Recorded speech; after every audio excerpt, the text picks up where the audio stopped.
Hello everyone, thank you so much for having me to speak today. I'm really disappointed that I can't be there, but I hope, I hope you've had a fabulous first day of the symposium, and I hope today will be really fruitful for you all as well. My name is Lucie Paterson and I work at ACMI, the Museum of Square Culture in Melbourne, and my role is Head of Experience, Digital and Insights, and I'm also on the advisory group for this program. I want to acknowledge the traditional owners of the lands that you're all meeting on, the Whadjuk people of the Noongar Nation, and the people where the lands that I'm on, the Wurundjeri people of the Kulin Nation. I pay my respects to elders, past and present, and to any First Peoples there today. So today I'm going to talk to you about a little bit about me and why I'm here talking to you about audiences and design. And then we'll briefly talk about what it means, immersive experiences mean, and I'm sure you've covered heaps of this already yesterday, so I won't go into much detail, but I think it's useful context for this conversation. Then we'll jump into the audience to see kind of what we think we know about them already from research and my experience at ACMI and our research, what their motivations and needs are. We'll talk a bit about ACMI and why we do this work and our history of presenting immersive works, and then we'll dive into some examples of what ACMI's done to design for these audiences, and we'll finish up with some operational considerations and a little bit about our research strategy, and then it will be over to you for discussion, and I think we can take some questions, so keep those till the end. And yeah, I just want to acknowledge this is a presentation very much based on my practice and my experience, and mostly draws on experience from ACMI. And I'm very aware that not all of your works are being or will be presented in museums or galleries. It might be in your studio, it might be at a festival, it might be in a retail environment. But I hope that you can be open to these ideas and think about them working in different contexts.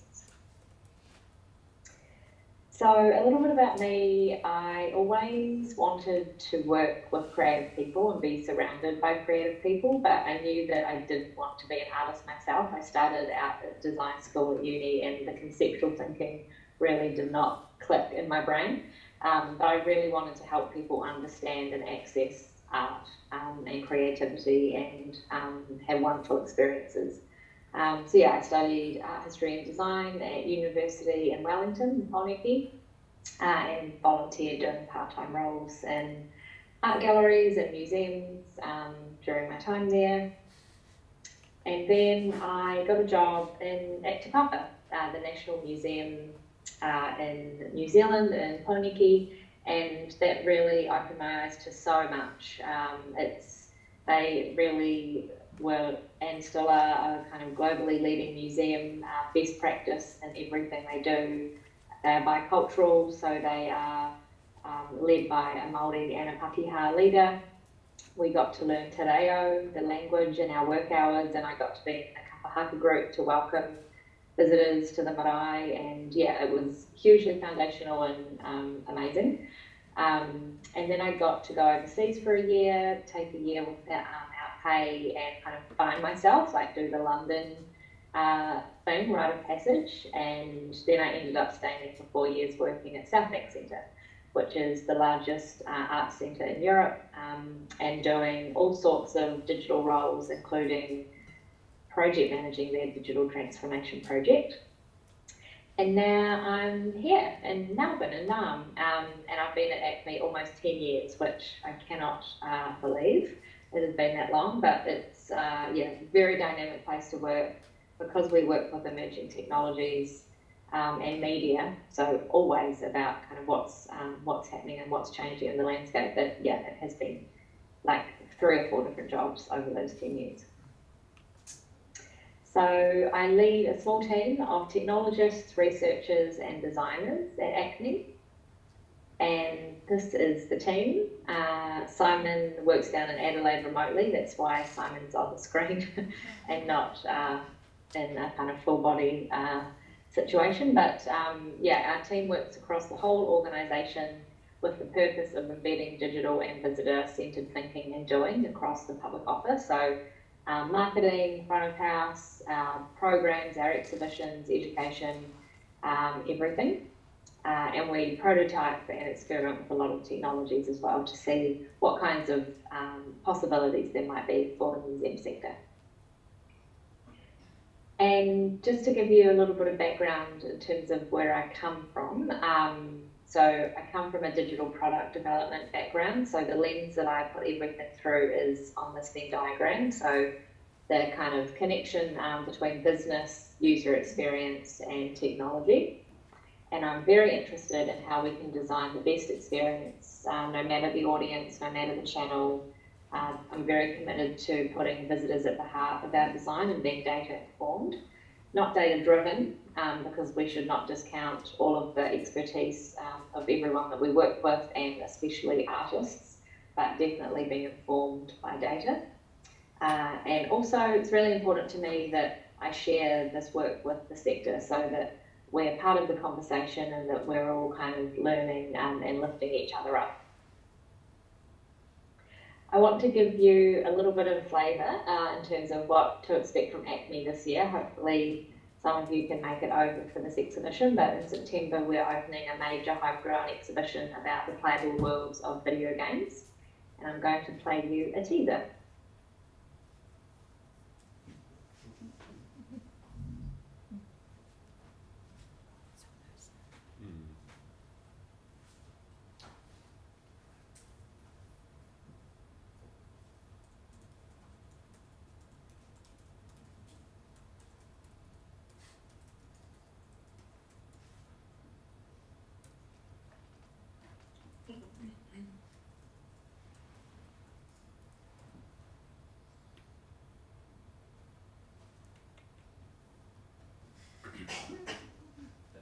Lucy, we can't hear any of this sound for this video. Oh, that's so sad. Maybe just on the sharing settings, try share audio as well. Oh, maybe it's because I've got my headphones on, probably, you think? You should be able to output it to the call anyway. When you were screen sharing, was there a box to share audio as well? Let me just stop sharing. So when I go share, I say I've got a window. To share audio, share a tab instead. I can't get it into a tab. Okay. Oh well, I'll share the link out to you, and you could watch it after the presentation. Yeah, lovely. That sounds great. On YouTube? Okay, cool. Thank you very much. Sorry about that, everyone. It's really, the sound makes it, so. That's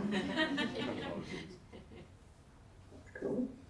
Okay, now I just want to find my prism. Can you see that? We've just got you at the moment. Oh, okay. I think I've lost it. Hang on a sec. Here we go. There we go. Okay, we'll jump past that. Okay.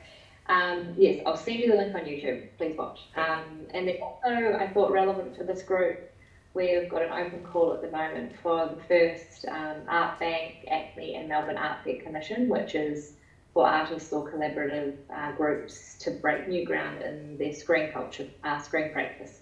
And that closes on the 7th of April. So yeah, it might be relevant for you and your networks, and we'd love for you to share it around.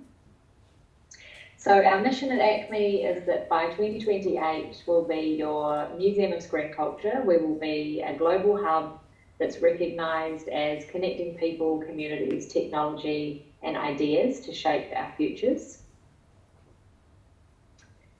We have a programming strategy that is really about producing approachable and inclusive programs and transformative exhibitions focused on screen culture and the creative technologies that shape our futures. We want to inspire audiences with this work and create national and international cultural exports.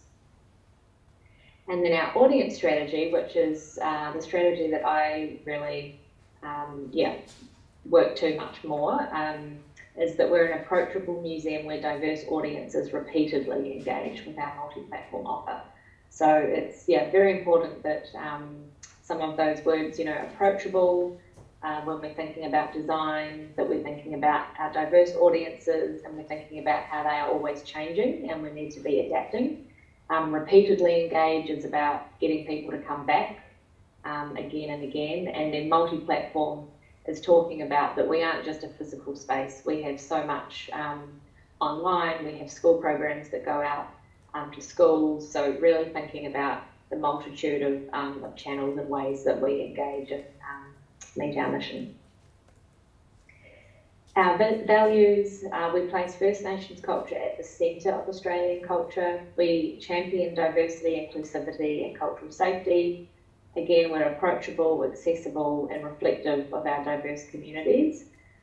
A really important one for my team is embracing innovation and learning from experimentation, and that our work is impactful and legible to our stakeholders and, you know, all of our communities, that people understand the work that we're doing. It's very important for advocating, particularly in this climate. So it's really important our work is legible and impactful. And then also, like this program and so many others, we love to collaborate with our industry peers and work together with generosity, integrity and transparency. And the important part of this one is on collective goals, because we should all be doing the same things. We should be working together and being, having differentiation. So now getting into the real, guts of the talk. I've just got a few references here around what I sort of look to when I'm thinking about this work. And I'm sure, as I said, you've talked about this already a lot. But what do we mean by immersive experiences? I think that Adrian Hahn and Ed Rodley describe it really well, and I wanted to pull on a couple of quotes from them. So in February of this year, ACMI held the Future of Art, Culture and Technology Symposium, and video game creator and author Adrian Hahn from the UK was one of our keynotes, which was really fantastic. And he's writing a book at the moment about immersion, and he shared with us some of his early research. And he said that immersion involves creating experiences where participants are not merely observers, but active contributors, fully engaged and integrated into the narrative or activity. That it's imaginative transformation into another universe. And he also talked a lot, and a lot of people do around, immersion. You could be immersed in a book, you could be immersed in a video game, but I think because of where we are currently in immersive experiences, he's really focused on embodied experiences in the physical space. And then Ed Rodley, he is a long-time museum professional from the US and is co-founder of a company called the Experience Alchemists, and he spoke in 2023 at the National Digital Forum Conference in Aotearoa, and references Janet Murray's definition of sensory immersion, which is a metaphorical term derived from the physical experience of being submerged in water, where one seeks the sensation of being surrounded by a completely different reality that fully engages our attention and perception. And I think that these two together speak really nicely and tie together well about having an embodied experience. And I really love the submersion in water. I think it's a really nice metaphor to play with. And so we'll focus, the talk today will be on experiences that audiences can have in physical spaces, whether it's museums or galleries or festivals or studios that artists have, or within homes. And there'll be a little bit of sidetracking into other things, but mostly on that. And then I won't read all of this out, but this is, Ed goes on to talk about how you could differentiate between the different states of immersion into absorption and saturation and then overflow. And this is really important when at ACMI we're designing exhibitions that have immersive experience as part of them, because we don't want people to be coming out of that immersion too often. We want to keep people in that state of mind. And I think this is a nice way to describe it. And importantly, this is talk about audiences. So what do audiences tell us? So some of these quotes, all of these quotes come from a 2024 report from the UK, from the Immersive Experience Network. And I think, yeah, they sum it up very well. So visitors have said, or participants in these sorts of things, my expectation would be that the experience is realistic and you feel like you're immersed in everything around you, interactive, atmospheric. People are thinking about 3D experiences, about VR headsets, about all the sensors, and then the last one saying that, yeah, feeling like you're actually there in something else, being transformed or transported into another reality. And then interestingly, when we look at Google Trends, which is a tool that you can use to see how search terms have changed and been more popular over time in Google, we can see that the word immersion, which this is for, can really, it's kicked off in 2012. It's really started to go up with the Oculus Rift. They created a crowdfunding campaign, and then from there was a rush for people to develop virtual and augmented reality technology, but also content, so artists and creators. And then it's really been led by technology to now. And I'll talk a little bit about Kagami, mixed reality performance that was here in Melbourne a few weeks ago, which is using the latest Magic Leap headgear. So, and then we can also see the COVID-19 pandemic, so I'll pop that in as well, when people were really wanting to connect into things and have experiences and be able to relate to one another when we were all at home. And so that was another, I think, peak that we see there.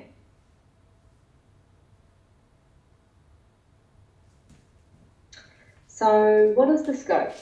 Again, I'm sure you've covered all of this, but this was also from a recent report, a 2025 report from the USA, from Gensler Research Institute, and they surveyed a whole lot of creators, so a whole lot of people like you that are working in this area to understand where are they working, what are the most common formats for this work at the moment.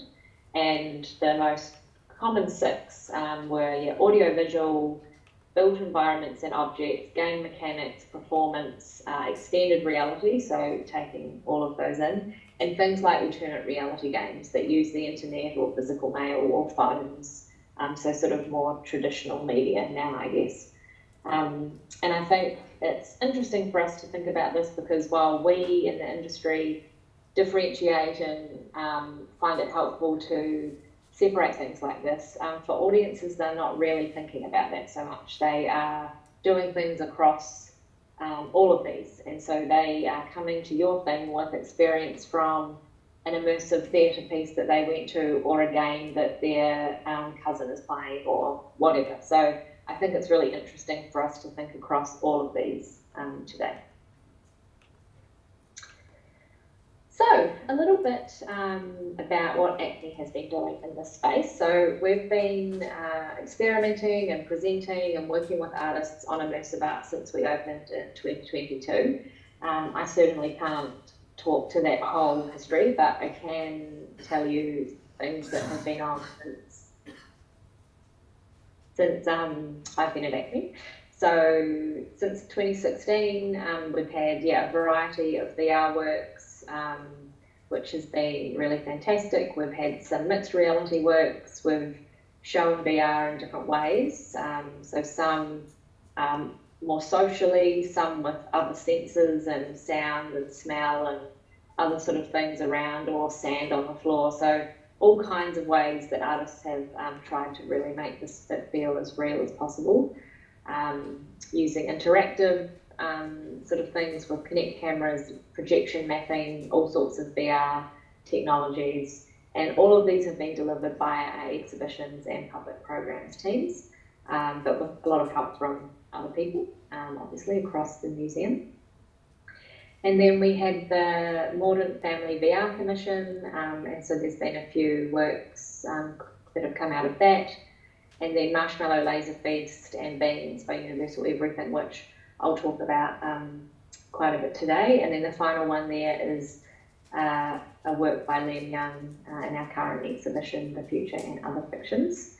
So yeah, we have definitely learned a lot over the years about how these sort of experiences resonate with visitors, what it takes to operationalise these kinds of things in terms of production, but also on the floor delivery and how the VX team, our visitor experience team, what they need to do and how they need to kind of invigilate these things to really make visitors feel good.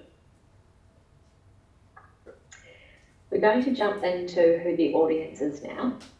So we're going to talk a bit about some demographics, but hopefully not too many graphs and things, not too much of that sort of data. But once we've established some of what we know, we'll move into what their motivations and needs are.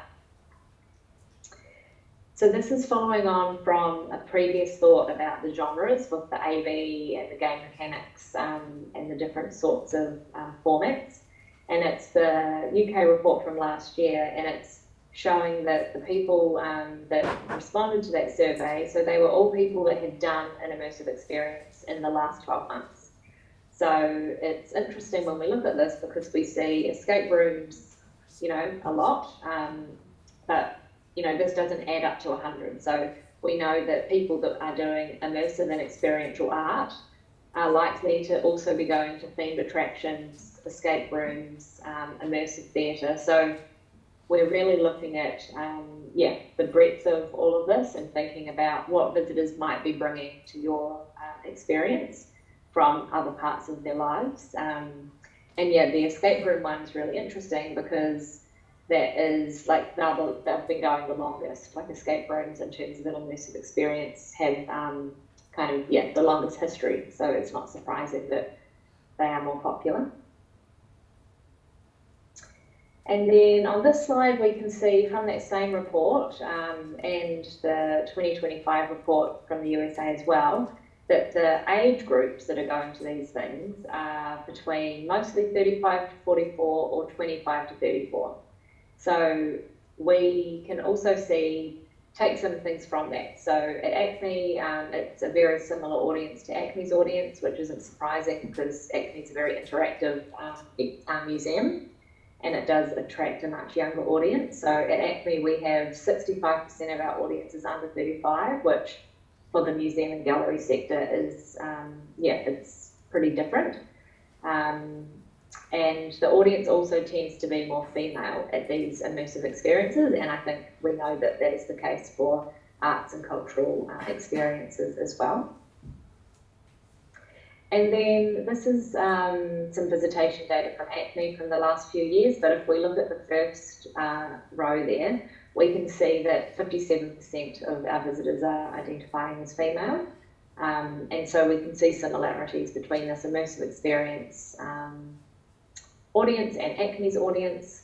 And that age group combined that we saw on the previous slide, the sort of 24 to 45, we also look at that and we go, okay, that's a family audience. So these people are coming in groups, they're wanting to be social, they're wanting to learn something new, they're wanting to do something together. And we know it's also usually the mother in the family that books tickets. So that's also, I think, why it does skew more female in some cases. So we can take quite a bit from this data. So to establish where we've got to there, we think that the audiences coming are younger than a traditional museum audience. They're similar to the ACMI audience. They're groups of families and coming in groups, social friends, more female identifying, and they're going to be going to things across the genre of different genres and immersive experiences. So now we're going to jump into their motivations and needs and what we understand those to be. So in a report from this year out of the US, Colleen Dillon-Schneider, who does a whole lot of research into audiences that go to cultural things across the board. And her company is called Impacts. And if you aren't already on her newsletter and you're interested in this work, you can sign up, and she sends some really great reports through. So this report shows us, if you look at the first three rows, that the biggest chunk of like the purpose that people, the motivation that people are coming to museums and galleries at or cultural organisations is spend time with family, spend time with a significant other, and spend time with friends. So it's all about sociality. And we're seeing a similar trend kind of rising at ACMI. So in Q1 of this year, 32% of our visitors told us that this was also their primary motivation. So, you know, in previous years, there's also been things like learn something new, go to a big cultural organisation in Melbourne, I'm interested in this topic. Those sorts of things have often been first, but now we're seeing the sociality really coming through, which is great for museums in general. And that's just telling you the same thing, but with a little square around it. Okay, so the UK report from last year, if you look at I think this is going to work here, yay! The pink square there, it's telling us that the sharing immersive experiences with friends is more important than gameplay, problem solving, and a themed environment. And I think, yeah, that's also very compelling. And then the same report, we're moving into now sort of more, I guess, motivations around time and money and how people's, time is spent and how they value that when they choose how to spend their money and time. So this report shows us that in the centre there, value for money is the biggest one. And so audiences are becoming less willing to take a risk. So this financial year at ACMI, we can see that 27% are motivated to visit ACMI to do something free. So that's pretty much, they're wanting to come and not spend money at all and aren't expecting to. And then a quote here, I can't lie, budget is a major factor for me right now. $25 is okay, that was free admission ticket, but like my budget isn't really huge, that goes into my cat food and Diet Coke budget. So we really get some insights when we get these quotes coming through about how people are going at the moment, and helps us kind of plan for how we can help really to get them to come in and broaden the access. This is quite a long quote and I couldn't summarise it better, so I just left it all in, but this comes from the Space in the UK. They put out a report last year or the year before around what's motivating visitors to go to these things. And so they're saying that leisure time is a precious commodity for many, and that their research is showing that people are more cautious about how they invest that time, and that if they see a perceived risk or they're not sure, or the experience is unfamiliar to them, like emerging technologies and putting on a headset or doing something that's kind of unknown, that they are more hesitant to spend money on it. So we'll talk about that a little bit more, but it's definitely worth thinking that through, because they are concerned that they spend the money, but what if they don't enjoy it, and what if it's not worth their time?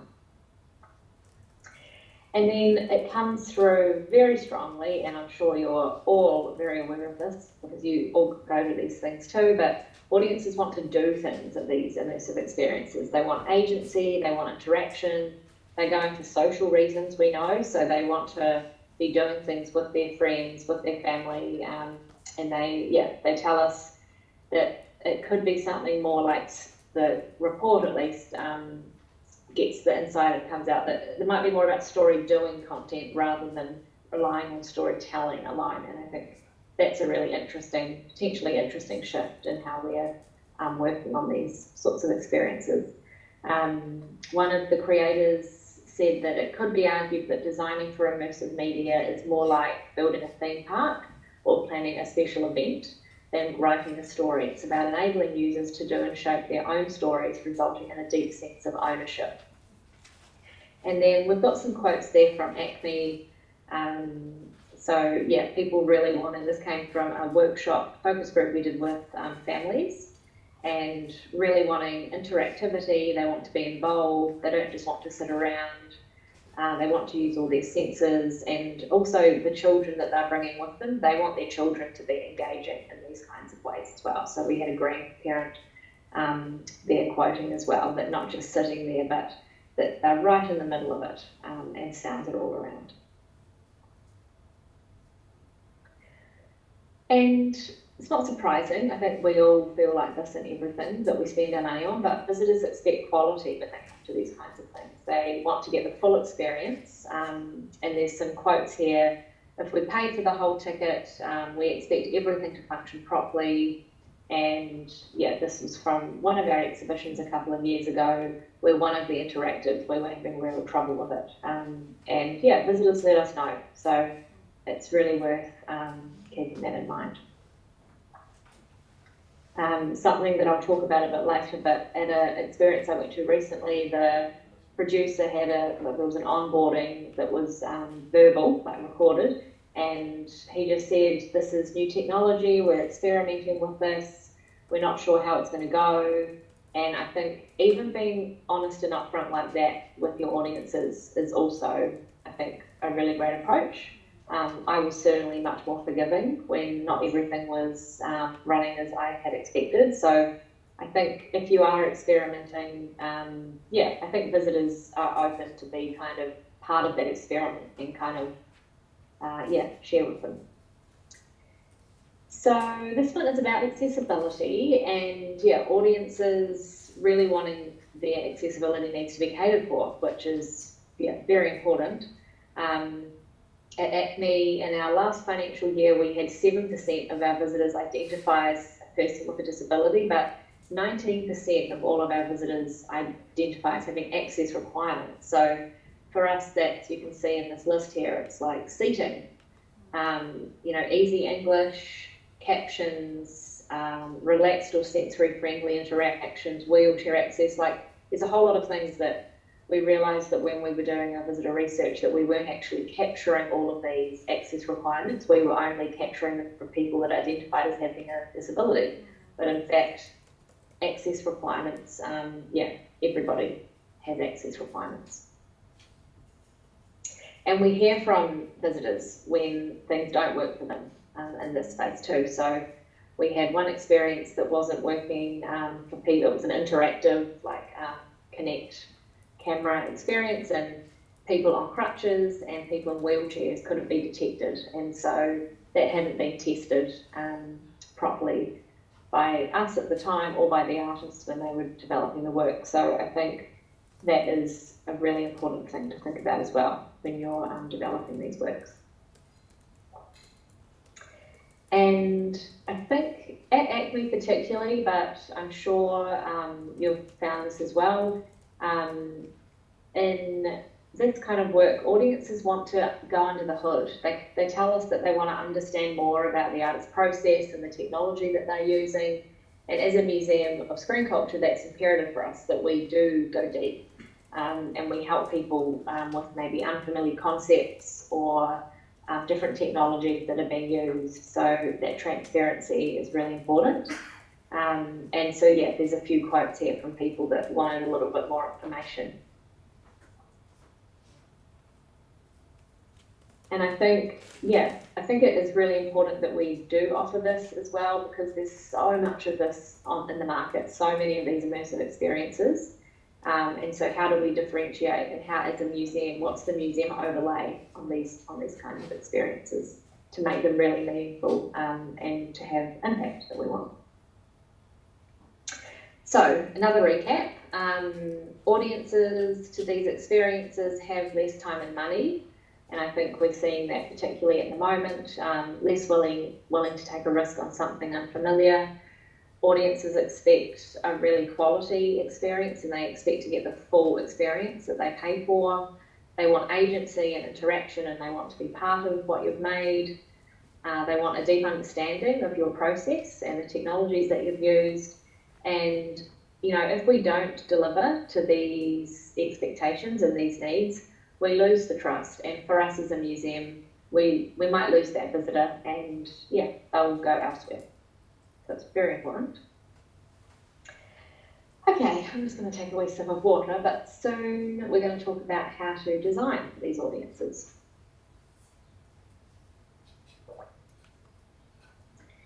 So at ACMI, we use a lot of visitor journey mapping. So we're really thinking about the visitor along the journey that they have with us and each interaction point.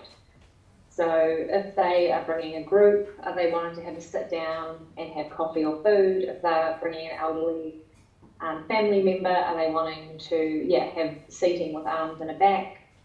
Do they have a pram? Which door are they coming through? All those sorts of things. And mapping it out like this really helps get a sense of the whole journey. They might be coming to you having been to an immersive theatre experience or a cinema, like seeing a movie, and they're wanting to know the duration of what the experience should be. How long should they expect to be there? Because they also want to have lunch, or they're going to dinner later. So all of those sorts of things, it's really helpful to map out like this, and you can capture all those gaps and opportunities and pain points that there might be. And if you are going to do something like this, it's really important to involve, I know you don't all work at museums, but involve the visitors or involve your teams or talk to visitors on the floor or front of house teams, because they have so much knowledge. And then to help us apply this sort of visitor thinking and digital first thinking across the museum, we've developed experience principles. So these are what we're going to kind of go through each one at a time, and I'll give some examples of what we've done. So they draw on our strategy and our values, and they're very useful for teams across ACMI when they're designing things for visitors. And so the principles are legible, say what you mean, accessible, meet them where they are, and memorable, create impactful experiences. So I'm going to share now some of the ways these principles manifest in our audience-facing work. And like I said earlier, this is for a museum, but I hope that there are things that you can draw out of these in your own work wherever and kind of repurpose them for different contexts. Legible, say what you mean. So we've heard today that we know that audiences are time and money poor, and so we want to make it as easy for them as possible to decide if the work is for them, if your work or the exhibition that you're making, so that they can make a call. So on our website we give the time that it might take visitors to spend in it, like how long they should expect to be at the museum, if it's age appropriate, particularly if it's got VR headset that might be, appropriate for 14 plus. We need to be thinking about families that might have a 14-year-old and a 10-year-old so that they can plan that. Obviously the price, all of those kinds of things. We really want to build trust and prioritise clarity over vagueness when marketing these kinds of experiences. So we're really thinking about the imagery. This is the entrance to the Marshmallow Laser Feast exhibition, Works of Nature, and really showing what it would be like when you walked in there. You are going to be surrounded by this sort of stuff. It's going to be this kind of lighting, and on the outside of the door there, we've got the duration where you can get tickets, no food and drink. So really talking to the front of house staff and understanding what are the things that they struggle with a bit, and just making it really easy. So they have a reference point and they can point to something, so they're not just sort of the police telling people they can't do things, but also it helps visitors on their own as well. And then leading with the experience rather than the technology. I think visitors really want to know that it's interactive, it's social, and they want to know what they're going to be doing when they come to the experience. So really thinking about that and trying to show that through your marketing campaign. And again, we know people are worried about untested things that are unfamiliar, so showing them is really powerful. And obviously leaning into the sociality, the thing that we know that they want, that they're coming for. And it's not to say we shouldn't mention the technology at all, like the headset recommendation age, those sorts of things. That's really important. And at ACMI, we've had feedback from some of our visitors over the last year or two being upset that AI was being used in artworks that they saw. And it's interesting because the aesthetics of AI are all around us. And so if a visitor thinks something looks generative, then they just feel like it is generative. And so we've now sort of started to sort of put in here to respond to that. That in particular, this work was not, there was no AI used in this work, even though stylistically you might think it is. So I think, yeah, it's still a work in progress, but it's certainly a conversation we're having internally. Accessible, meet them where they are. So we actually talked a little bit internally around the word accessible because some people thought it was just physical access, like wheelchairs, mobile sort of scooters or things like that. But accessible, when you think of it in its broadest sense, it's access to anything. And so we decided to use this word, and I think with meet them where they are, it kind of rounds it off really nicely. So for access, we're obviously wanting to reach the broadest audience to meet our mission. So we have started to opt for the last few years to these much more descriptive or different options for ticketing structures. And we have some great feedback on the left there from this exhibition, and yeah, giving people kind of options to say, oh, I'm a student, or I'm a member, or oh, black membership, cool, or I've got my kids under 4, great. And so yeah, really trying to open that up and welcome as many people as we can. We onboard visitors at ACMI into our exhibitions. So this is Marshmallow Laser Feast again, and it's really about setting them up for success. So what questions might they have? What do we want them to know before they go into the work? And like as artists, what kind of frame of mind do you want visitors to be in? For this exhibition, we wanted people to be calm, to slow down, to take time, and be open and curious. So I think depending on what you're wanting to achieve and what you want visitors to get out of it, what the outcomes you want for them, the onboarding can be different. We introduced this onboarding map and we've used it for the last couple of years now for our ticketed exhibitions. And yeah, it's had really great feedback from visitors. It shows all of the sensory stimuli, so where there's things where you will be fully immersed, where there are loud noises, dark spaces, where the seating is so people can plan out their kind of rest spots, and a length of time for each part or each section so that people can go, oh, there's something at the end that they really think I should spend 20 minutes on. I've only got half an hour, so I'll speed up. So really just giving people agency in their visit to be able to decide how they plan. And then, yeah, we observed visitors taking photos of this on the wall as well, so they sort of had it with them. And we got feedback from some neurodivergent visitors that they found this really helpful to plan their visit so that they knew what to expect. And that's really important for that group. So this was on our website, it was in the pre-visit emails, and yeah, we shared it broadly. Because we do a lot of time-based works, we'll present a lot. Some of them are linear and they have a narrative, and the best experience for the visitor is that they get to see it from start to end, like, you know, a TV show or film. And so we really want people to have the agency to decide when to enter. So we use these digital timers so that people can see how far through it is, and they can go, oh, I don't have that long to wait, so I'll just go and catch some of it, or I'll have a look around somewhere else and then I'll come back and I'll get the full thing. So this isn't like revolutionary, lots of places do this, but I think it's something really good to think about. And I've also seen it done a more traditional way, like on the walls, just with start times for the work so that people can decide when to come back.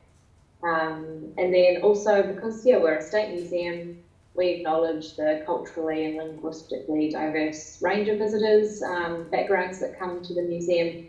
And so we have, the last couple of years, started welcoming those visitors to all our exhibitions with language translations at the front. So we've opted for the 3 languages, which are the largest and most emerging markets identified by Visit Victoria, but that is likely to shift.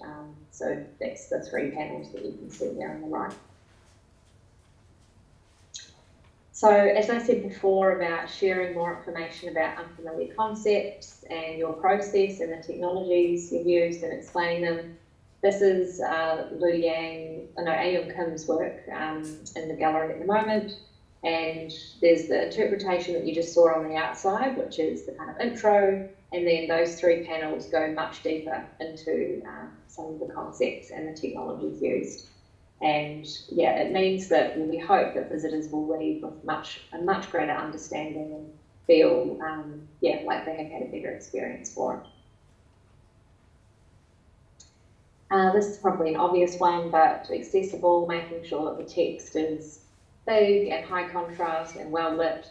So we went through a few years of having large print labels in a booklet, and then we talked to Arts Access Victoria, and they advised that 22 point is the size that you want to have things. So now we have no text on the walls that's smaller than 22, and we don't have the booklets anymore. So it's kind of been a staged approach, but we've now got to a really great place where that's just an ongoing thing now for our exhibition design. And this is one of Lu Yang's works that appeared on Gallery 5, our online gallery. And so it's not in physical space one, but I just wanted to kind of, reference that you might be presenting your work online, your immersive works. And this is really thinking about the onboarding and scaffolding and setting people up to success. So this doesn't animate, but you can see that you can get more info at the bottom. You can go back to Gallery 5, you've got a way out. This sort of does move and invite you in, but audiences have that agency to decide whether they want to enter the world or not. And it also built a sense of anticipation as well, rather than just sort of landing straight in the artwork. And this is Kagami, the work that Tin Drum did with Ruchi Sakamoto. And I went a few weeks ago, and so this is when you walk into the space, and this is one of the hosts coming over to set me up with the Magic Leap headset. And yeah, I guess it's acknowledging that sometimes your work will be in places like the convention centre in Melbourne as part of a festival that doesn't have all that kind of usual cultural scaffolding and things that people are coming into. So just thinking through how you can be onboarded into this to be able to really get the most out of the experience. And then interestingly, you could put this is a friend of mine, Jane Controllo, but you can put your phone between the parts of the Magic Leap headset and actually record what you were seeing. So this is actually what we saw in the space with him performing in the centre on a piano with these different visual effects around. But yeah, I guess it doesn't really relate so much to the talk. It's just a point that people just want to share. They want to share what their experience is, and they'll go to the lengths to do it, because we were warned that if we did this, it also might completely stop our recording and we wouldn't be able to continue. So people are taking that risk to pop it on the screen. And the last principle is memorable. So we know visitors value time, value time and money, and we really want to honour that exchange and design environments that visitors want to spend time in. And we know that these kinds of works require time to make meaning. So we have plenty of seating, with arms and backs. This is Liam Young's work after the end. And yeah, just thinking about how you can set visitors up to really be able to relax and take your time. And also consider how you want visitors to be kind of the mindset. This is a meditation that was at the beginning of the Marshmallow Laser Feast exhibition with Kate Blanchett speaking to you about your connection with trees and how they connect to breath and body, and it was absolutely glorious. The quote isn't, here we go. So this is one of the quotes that we got so many, but I found the works to be very meditative and contemplative. They centered and slowed me down. I felt with calmness that was truly refreshing, and it was their second visit. But I do wonder if we didn't have the meditation, whether they would have thought that it was the works that were calming them down, because, it did a huge And we had, a lot of parents saying that their children were calm and patient for the whole hour, which is not always the museum gallery experience with young kids. And yes, seasoned professionals telling us that they've never seen people spend so long with the works as well. This was, quite extraordinary. And a couple of other quotes there about how peaceful it was, and it really made them slow down. So here we're thinking about using sort of some curtaining, particularly with this exhibition. We want to keep people like immersed in the space, and we don't want to break that immersion, but we also want them to know that there's more to come. So it's a fine line, but definitely thinking about how you can play with design in that space.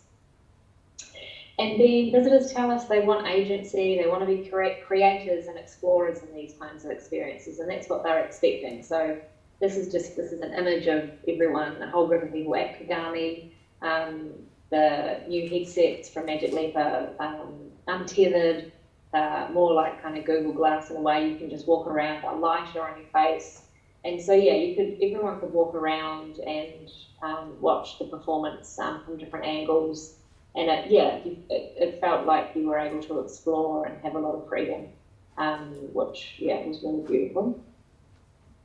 And also talks to the sociality piece, which VR has not really been. And then for our Wonderland exhibition, the Lost Map of Wonderland, visitors were able to actually change the environment with their map. So NFC technology and some animations came up, and they could actually change something in the space, which gave them control of parts of the exhibit. So I think that's another great example. And I didn't touch on this earlier, but visitors do tell us that they want a keepsake. Well, they love a keepsake, and they're delighted when they get one. So consider something that you can give your visitors, people that experience your works, to take home, something that will remind them of what they did. This is the work by Joan Ross, the VR work, Did You Ask the River? And in the experience, so you're in VR and you're holding the paddles, and you can see me there holding the paddles, but then you can pick up a Polaroid camera and then take a selfie of yourself, and then print the selfie and then take it home. So I can't kind of get it in my head how to exactly explain that, but I got to take this postcard home, and it's been on my walls. So it definitely stuck with me, and it was very fun. And then acknowledging that at ACMI we know that the visit is just the beginning for people. The experience they have with their work, your work, will be the first time they've maybe asked themselves some questions about things like related, or gone into that kind of genre, or that topic might have brought something up for them, or they want to explore more, like all of us. Going to the cinema, we always have lots of questions afterwards, So just thinking about how we can be generous and be that what's next for people. So at ACMI, you can collect all the things that you take around with you to your lens, and then you can go home and explore the work. And in the current exhibition, we put the video essays that were commissioned that are in the gallery. They're on the website in full. We've got people from ACMI, including artists, but also our director and CEO, telling people what to listen and play and watch next. Really just going that little bit further and helping people continue that journey of the work. So I hope that's been useful. We're going to change gears now and talk a little bit about operational, just briefly.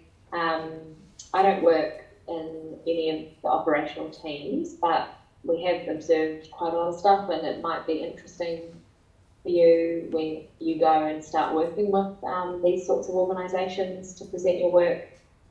We always need additional headsets. I think for Kagami, there are 150 or something crazy like that, and they're about $3,500 each. So it's just good to kind of plan that stuff out. Needing them for charging and faults, buffer time in between if you've got time tickets, so that the VX team can clean things and replace things and charge things. The time that it takes to set people up in the headsets and headphones and get them comfortable in the space, like one by one. I think at Kigami it was 100 people could be in there, or 80 people, and they had 5 or 6 hosts running around. So that was, yeah, considerable time at the beginning before you got started. Yeah, just thinking about wires, all those sorts of usual things. And then just to acknowledge really that I couldn't do this kind of presentation without the great function we have at ACMI, which is our internal research and evaluation team. And yeah, for every exhibition we do, we develop visitor outcomes for our ticketed shows and target exhibitions, so that we have target audiences, we have the desired outcomes for them, which is based on research and our experience. And then we do these different sorts of evaluations and observations or research of how people are going in the space, and then a summative at the end as well. And this all includes a survey that's gone out to all of our visitors. So we get great insights and we feed those into all of our audience-facing work. And we also work with our university partners on this stuff too, which is cool. I've linked up all the references here if people are interested to kind of read any of the articles or reports. But otherwise, thank you, and we can have a discussion.